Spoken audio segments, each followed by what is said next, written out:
কাল বিকেলে আনা সেই গাঁদা ফুলের চারাগুলোকে আজ সকালবেলা ঘুম থেকে উঠেই আগে লাগাতে বসে পড়েছি। এই ওষুধের কৌটোটার মধ্যে আমার মাটি রেডি করে রাখাই ছিল অন্য কোনো গাছ লাগানোর জন্য।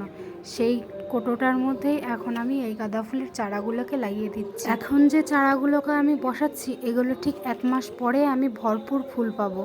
কাটিং করে করে যদি গাঁদা ফুল গাছ একের পর এক লাগানো যায় তাহলে প্রত্যেকটা সিজনেই আমরা গাঁদা ফুল পেতে পারি। শুধু তো দুটো চারা নিয়ে এসেছিলাম, সেই চারা দুটোও এখানে দিচ্ছি, আর যে ডালগুলো এনেছিলাম সেই ডালগুলোকেও আমি একই জায়গাতে বসিয়ে রাখবো। গাছগুলো সুন্দরভাবে যখন বেড়ে উঠবে তখন আমি অন্য কোনো গ্রো ব্যাগে হোক বা টবে গাছগুলোকে আলাদা আলাদা করে বসিয়ে দেবো। টবে গাঁদা ফুলের চাষ করতে গেলে টবের সাইজ একটু বড়ই নিতে হয়, 10 ইঞ্চি থেকে 12 ইঞ্চি, তবে সেটা দেশি গাঁদা ফুলের জন্য।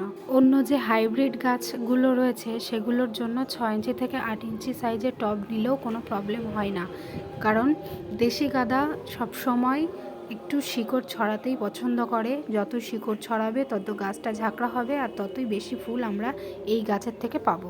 আর বড় বড় টবে তো আমার অন্য গাছ লাগানো আছে, তার জন্য আমি যে ফলের ট্রেগুলো হয় সেই ট্রেগুলোর মধ্যে গাঁদা ফুল গাছগুলোকে লাগাই, কারণ ওতে শিকড়গুলো ছড়াতেই অনেকটা জায়গা পায় আর একসাথে অনেকগুলো গাছও লাগানো যায়। আর গাছগুলোতে যখন ভর্তি হয়ে ফুল ফোটে তখন মনে হয় ওখানে যেন গাঁদা ফুলের চাদর মোড়ানো রয়েছে।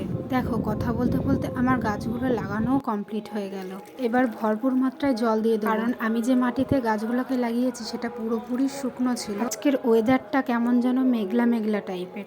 সকাল থেকেই প্রচুর পরিমাণে হাওয়া হচ্ছে আমাদের এইদিকে। তোমাদের ওদিকে কীরকম হচ্ছে আমাকে একটু জানিও কমেন্টে। আর এই চারাগুলোকে কোনোভাবেই ছায়াযুক্ত জায়গায় রাখা যাবে না, এভাবে একদম ফাঁকা ছাদের নিচেই রেখে দিতে হবে, তাহলে যে ডালগুলোকে আমি লাগিয়েছি সেগুলো চারা হবে খুব তাড়াতাড়ি। আজ তবে আসি, দেখা হচ্ছে পরের ভিডিওতে। টাটা সবাইকে।